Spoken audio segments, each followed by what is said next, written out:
सब लोग झारखंड में जाते हैं देवघर में बाबा को जल चढ़ाने के लिए।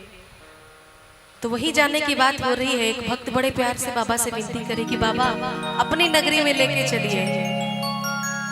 कैसे, किस भाव से? अपन नगरी हो, अपन नगरी, अपन नगरी हो, अपन नगरी, बाबा ले चलियो हमरो अपन नगरी, बाबा ले चलियो हमरो अपन नगरी, अपन नगरी हो झारखंड नगरी, अपन नगरी हो झारखंड नगरी, ए बाबा ले चलियो हमरो अपन नगरी, बाबा ले चलियो हमरो देवघर नगरी।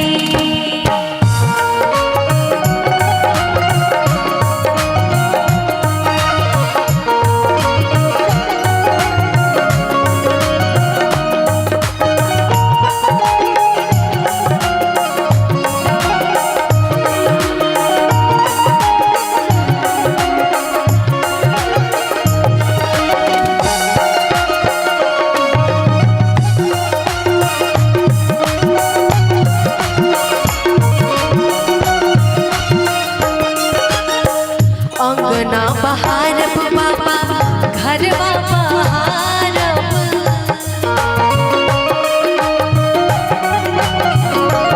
हो अंगना बहारब बाबा घरवा बहारब, अंगना बहारब बाबा घरवा बहारब, और बहारब आहाँ के डहरी बाबा, और बहारब आहाँ के डहरी, बाबा ले चलियो हमरो अपन नगरी, ए बाबा ले चलियो हमरो देवघर नगरी।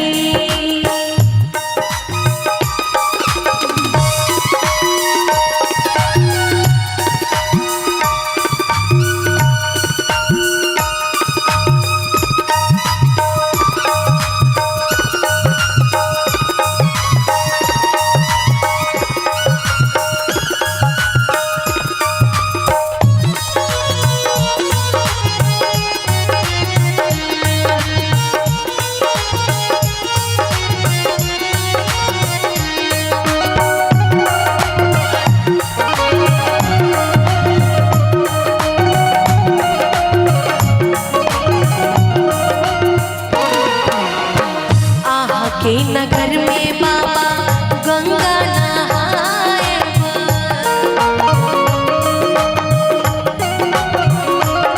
आहा के नगर में बाबा गंगा नहाएब, आहा के नगर में बाबा गंगा